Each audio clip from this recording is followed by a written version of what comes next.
Hello everyone and welcome back to Coach Craig's Sports. Today is Monday, October 25th, and this is going to be the NBA DFS video for today. Going to take a quick look back at yesterday's picks, see how they turned out, take a look at the injuries in play for today, and then go over my 5 players for both FanDuel and DraftKings at each position that I do like. So we're going to start off with yesterday's recap. De'Aaron Fox, he was $8,300 on the DraftKings side. We were looking about 41, 42 points out of him. He got the 29.25, so unfortunately he was the only miss on the day, but a lot of the lineups that I still built around him, you still were able to cash with the other core plays that I did pick as well.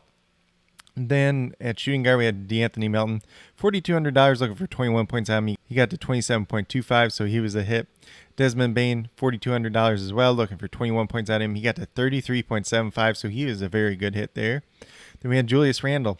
Like I said, this was a pretty good price down spot for him. As long as it didn't turn into a blowout, he was going to do very well. And that's what ended up happening. $8,700, looking for 44 points out of him. Got to 68 in this game.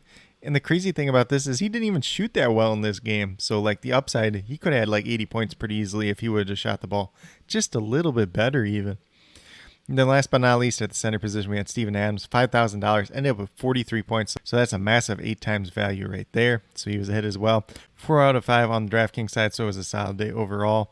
Then on the FanDuel side, had De'Aaron Fox once again, $8,500, looking for 44 points out of him. He got to 25, so obviously he was a miss once again.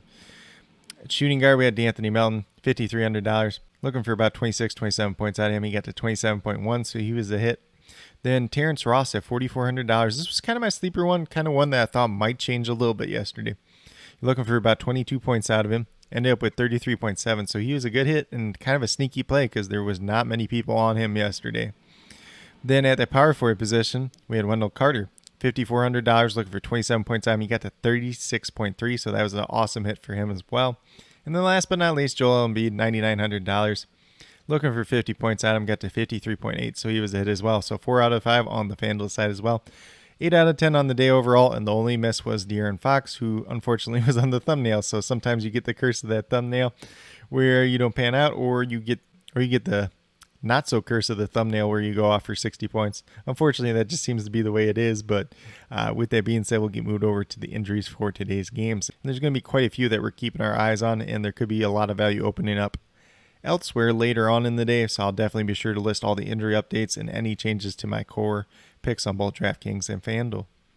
But we're going to start off with the Bucks and the Pacers. So the Bucks, Ojale, Lopez, DiVincenzo all still out. Drew Holiday unlikely to play in this game. Bobby Portis is questionable. We'll see if he's back today or not. If he is back, he could make an interesting kind of pivot play in GPPs today. I don't know if I expect him to be back or not, but we'll just have to see at this point in time. He did have that hamstring injury, so he could be a little bit limited as well. And then for the Pacers, it's Warren and LeVert out again. Martin's questionable. Don't really see him playing, and if he does play, I don't really see him in the rotation either way. For the Boston Celtics, we got Jaylen Brown and Romeo Langford. Both missed the last time out. We'll see if either one of them plays today. Terry Rozier missed yesterday, but he played the previous game before that, so we'll see what happens with him. I would lean on the side of not expecting him to play, but I could be wrong today as well.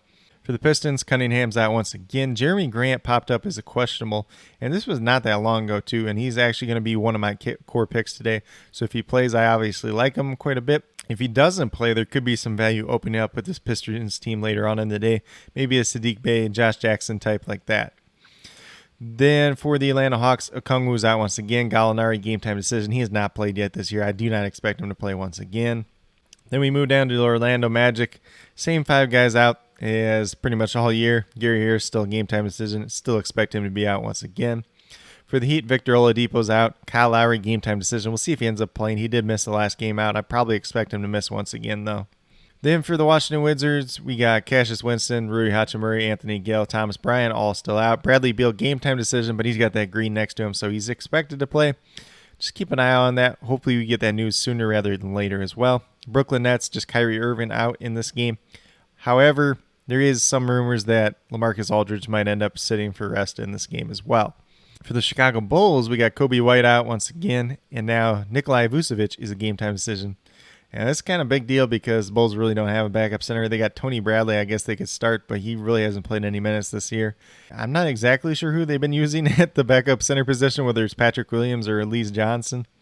So one of those two guys could be a little bit more interesting today. But honestly, it's not very pretty. Hopefully Vucevic just is able to go. Then on the Raptors side, it's just Siakam and Watanabe out once again, so no changes there. Pelicans, we got Zion Williamson out once again. Josh Hart, game time decision. Still do not expect him to play at this point in time. And then Holmes or however you say his name, went over that the other day. He's a game time decision. We'll see if he plays. He shouldn't be in the rotation either way. Timberwolves are all the way healthy, so no concerns there. Then for the Cavaliers, Darius Garland, game time decision. See if he ends up playing or not. Dylan Windler, game time decision, but likely to play, so he can make his return back now.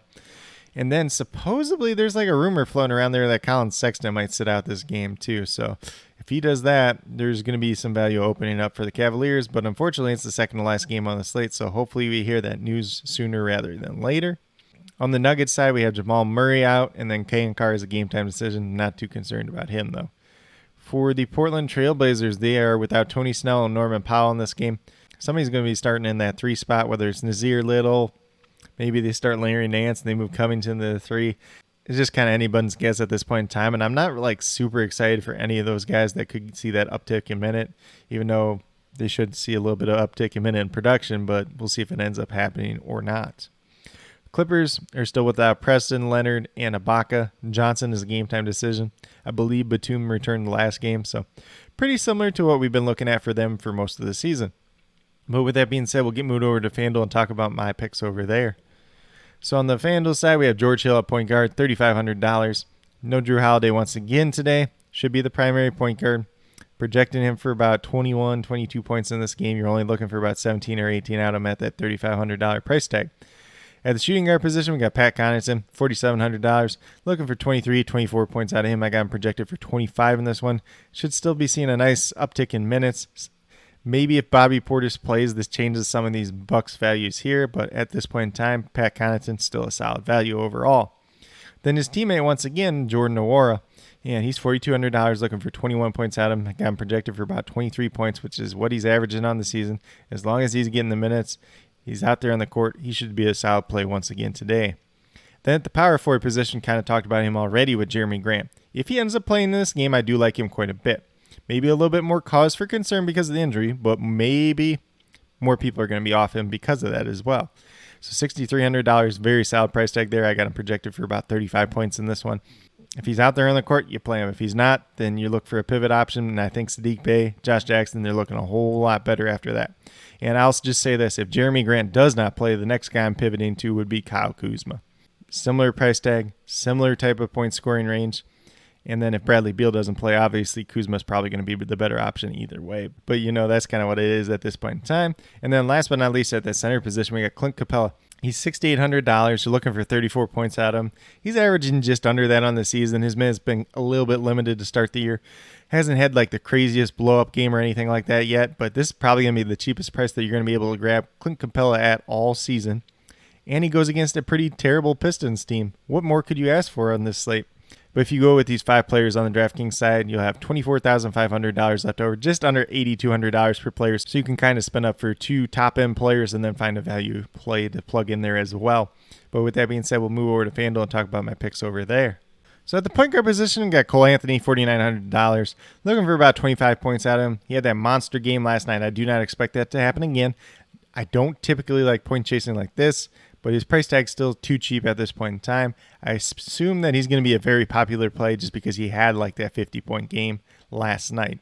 Right now, I have him at a pretty modest projection of 27 points. He could get closer to 30 as well. Could have that blow-up game like last night, but it's unlikely to happen on back-to-back nights. Then over at the shooting guard position, got Pat Connaughton once again, $4,500. Looking for about 23 points out of him, averaging almost 25 on the season. Got him projected for 25 again.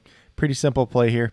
Then at small forward, we got Kyle Kuzma, $6,000, looking for 30 points out of him. Got him projected for a modest 34 at this point in time. If Bradley Beal misses, he's probably going to get closer to a 40-point projection and really be one of the chalkiest players on the slate. But I think he's definitely somebody that you should be targeting once again today. Plus, going against the Brooklyn Nets, probably going to be a high-scoring game, probably going to be a high-paced matchup. I don't think there's much more you can ask for Kyle Kuzma in this spot, honestly. And then at power forward, we'll move down to Miles Turner. $5,700, looking for 28, 29 points out of him. Goes against the Bucks tonight, so he's probably going to have that main responsibility of covering Giannis in this game. Not something that's the easiest thing in the world to do, but I have him projected for about 30 points tonight. He definitely has that upside for more, given his shot blocking volume, especially on this FanDuel side where you get 3 points for each shot blocked. Miles Turner is probably going to be somebody you want in your lineup more times than not, especially if he's staying out of foul trouble. And then last but not least, at that center position, we got Jonas Valanciunas. He's been really popular at the beginning of the year, but his price tag, look at it, it's $6,600. Like, it hasn't gone up. It's still in the same range. Looking for 33 points out of him. I think you get to 35, 36 points pretty easily in this one. Timberwolves have not been the greatest against the center position the last few years. They give up a lot of rebounds. Should be a pretty solid game for Jonas Valanciunas once again, as long as he's not in foul trouble, guarding Karl-Anthony Towns. Pretty solid day for him once again. But if you go with these 5 players over on the FanDuel side, you'll have $32,300 remaining, just under $8,100 per player, so you can definitely pay up for 2 other players, find some values, and plug and play and have a pretty solid lineup overall. But with that being said, these are my picks for both FanDuel and DraftKings for today, October 25th. If you guys have any questions at all related to NBA DFS, whether it's today's slate or in general, feel free to leave them down in the comments below. Also, let me know your favorite play from today's slate. Could be one of the 5 I picked on DraftKings or FanDuel. Could be one of your own. Just let me know. I'm very interested to see what your guys' thoughts are for today's slate overall. But with that being said, if you are new to my channel, please consider subscribing. Definitely would appreciate it. It helps to build the community that we're trying to build here at Coach Craig Sports, which is one that's truly for you, the viewers, helping you with your DFS, whether it's NBA or NFL, helping you with your fantasy football teams, talking a bunch of NFL news as it does come out. And with that being said, if you are a new or current subscriber who's yet to do so, also hit that notification button down below. It's going to let you know every single time I post up a new video. I post up daily NBA DFS videos just like this, as well as fantasy football and NFL DFS videos as well. If you're into that, definitely be sure to check that out as well. But with that being said, that's all I have for today's video. Hopefully you all enjoyed. And then last but not least, special shout out to each and every one of you watching today's video. I truly do appreciate you taking the time out of your day to watch this video. It definitely means a lot to me, and I hope each and every one of you has a great rest of your day.